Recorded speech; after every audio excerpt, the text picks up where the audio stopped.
The Accounting Principle of the Economic Entity Assumption by Jack Bresnahan. The economic entity assumption states that accountants assume that the financial activities of a business can be separated from the financial activities of the business owner. Blah, blah, blah, blah, blah. Anybody can read a textbook and anybody can memorize a textbook definition. But what really is the economic entity assumption? Let us use some scenarios to illustrate this key accounting principle. Scenario 1. Meet Steve. Steve lives in a world where the economic entity assumption does not exist. Steve is a wealthy business owner. However, one day he gets into personal financial trouble.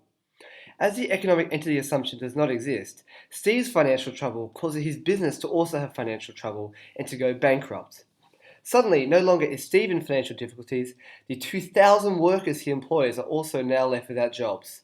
This means people like Jane, Robert, Sally, and Malcolm are all left in serious financial trouble because of Steve's bankruptcy issues.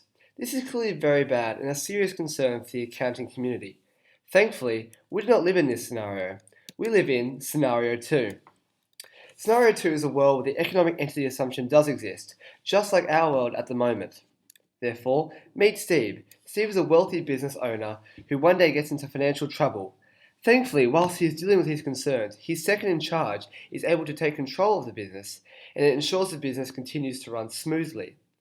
This means that people like Jane, Robert, Sally, and Malcolm all can continue to be employed and are financially secure. Therefore, through his hands-on presentation of the economic entity assumption, it has become clear not only what the economic entity assumption is, but why it is absolutely crucial in our society to ensure that the financial difficulties of an owner do not impede on the well-being of their employees. Thank you.